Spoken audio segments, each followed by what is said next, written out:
E 2018 trouxe Yu Yu Hakusho de volta. Hoje eu vou comentar sobre os 2 ovos especiais em comemoração aos 26 anos de Yu Yu Hakusho.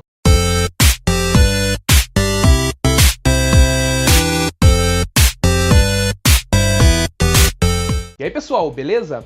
Sejam bem-vindos ao Guzão Voador, e hoje eu vou pedir para todos vocês canalizarem toda a sua energia espiritual na ponta do dedo e já dar um leigão no like. Não esquece também de se inscrever no canal se você não for inscrito para não perder nada do mundo dos animes. Nesse vídeo eu vou comentar sobre os 2 ovos especiais que tivemos de Yu Yu Hakusho e vou explicar no final do vídeo sobre o fim ali do OVA, do segundo OVA, que algumas pessoas ficaram um pouco confusas e podem estar aí meio perdidas cronologicamente falando.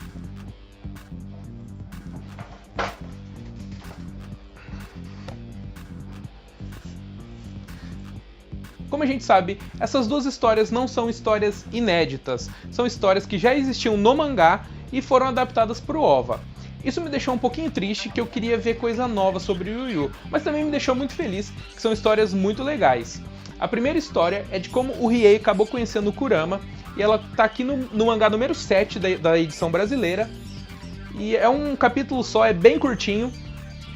E a outra história é sobre um ataque terrorista no mundo espiritual, e é na última edição, no caso na edição 19, do mangá brasileiro de Yu Yu, também é bem curtinho. São 2 histórias que estavam no mangá e foram adaptadas, então não é nada novo. E agora eu vou destacar os pontos positivos e os pontos negativos. Vou começar falando das coisas que eu gostei. A primeira coisa que eu gostei muito foi a questão da trilha sonora. Usaram a trilha sonora original do anime.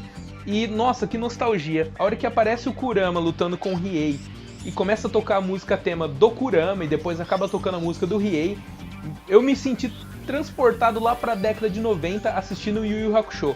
Isso me deixou muito feliz e foi uma coisa que eu acredito que muitos fãs também devem ter notado e ficaram felizes de ouvir aquela trilha sonora nostálgica. O segundo ponto muito positivo foi que as histórias foram bem adaptadas. Tem diferenças ali entre a história do mangá e a história do anime? Tem. O contexto geral ficou muito bom e eu fiquei com muito medo de ficar uma história enrolada, porque as histórias são bem curtinhas, como eu comentei, e eles adaptaram certinho, pegaram pontos importantes, pelo menos ali de cada história, pegou o mais importante, como por exemplo, a conexão ali do Kurama com a garota da escola, a busca incansável do Riei pela Yukina para saber se o yokai tinha atacado uma donzela do gelo.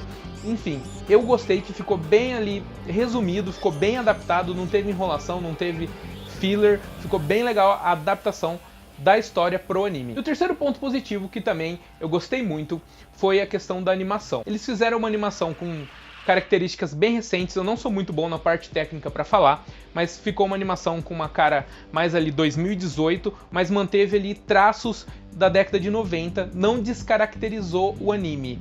Eu achei que ficou muito bonito, a parte das cores ficaram bem legais também, e me agradou muito a animação. Sem contar também na dublagem, que pelo menos eu não percebi na dublagem japonesa nenhuma diferença na voz, pelo menos dos protagonistas. Me pareceu manter ali a mesma dublagem da década de 90. E a cena de luta também foi sensacional. Quando eu vi a luta do Riei e do Kurama contra os 8 membros, me deu uma vontade gigantesca de reassistir a saga do Torneio das Trevas inteira e ver aquela luta entre yokais, entre os protagonistas.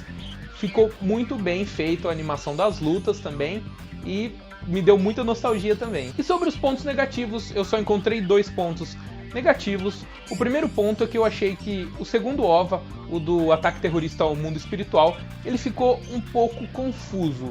No mangá ele é muito bem melhor explicado e não sei, se você não leu o mangá, talvez se você assistir e não tiver ali uma noção da ordem cronológica do que acontece depois, do que aconteceu antes, você pode ter ficado meio perdido. Mas fica tranquilo que daqui a pouquinho eu já vou explicar o que aconteceu, vou encaixar a cena final na ordem cronológica da história, vai ficar tudo bem explicadinho. E o segundo ponto negativo, que não é bem um ponto negativo, só me deixou um pouquinho triste. Eu esperava ali ter alguma coisa a mais, sabe?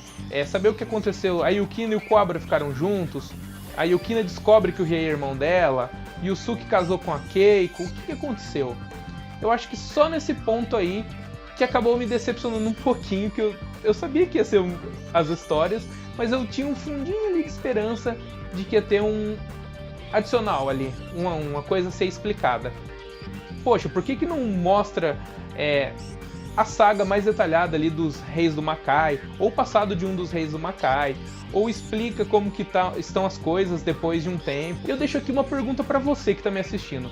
Será que temos aí uma chance de um remake de Yu Yu Hakusho?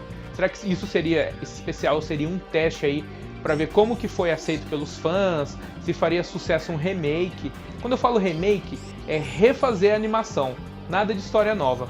Porque assim, a gente sabe que o autor de Yu Yu, né, ele tem um outro projeto chamado Hunter x Hunter, que inclusive é um mangá, um anime também muito bom. Eu recomendo vocês assistirem, mas a gente sabe que no próprio trabalho ali que ele está fazendo atualmente, ele lança poucos capítulos por ano, né? Então, não dá para esperar coisa nova aí de Yu Yu, pelo menos na minha cabeça, na minha concepção. Mas querendo ou não, foi muito bom ter esses 2 ovos aí de Yu Yu, mesmo que curtinho, mesmo que rápido, trouxe aquela saudade no coração. Nossa, foi muito bom rever ali o chicote de rosas do Kurama, o Leigan, a Leiken, o dragão negro do Riei. Então trouxe aquela saudade, aquele gostinho da nossa infância, da década de 90, que fazia muito tempo que eu não sentia. Sobre o final, não, o Yusuke não morre, ele acaba escolhendo o botão certo, ele não destrói a cidade lá do mundo dos homens, ele também não destrói o lugar que ele tá. A Genkai, quando ela incorpora ali o Pio para conversar com o Yusuke, ela tinha acabado de morrer. E essa cena aí do canhão, de tudo acontecendo, ela acontece um pouquinho antes da cena final, que é na praia. Lembra que a Genkai já morreu, deixou a propriedade para eles e termina na praia? É um pouquinho antes disso. Ficou um pouco mal explicado, então, sei lá, pode ficar meio confuso ali pro pessoal que não assistiu, que assistiu há muito tempo. Mas é assim, não, ninguém morre, o Yusuke não mata ninguém, ele acaba apertando o botão certo, que é o botão azul, que é a cor preferida da Keiko, ele decide por isso mesmo. É isso aí, pessoal, espero que vocês tenham gostado desse vídeo, muito obrigado pela atenção e até mais.